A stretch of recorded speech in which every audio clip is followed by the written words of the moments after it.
Hello guys, welcome back to my YouTube channel Enable Website Design. In this video we are going to discuss how you can send a message to the multiple email users. So first of all let me go here in my email, and after that now click here compose. So now here you need to add email addresses where you want to send your email. So for example, let me select this, and after that let me add these emails here.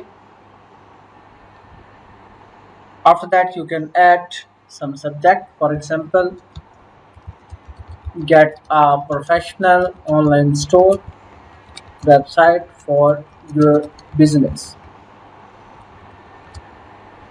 and then you can add some description. Then after that click on send message. So in this way you can easily send your message to the multiple email users at one click.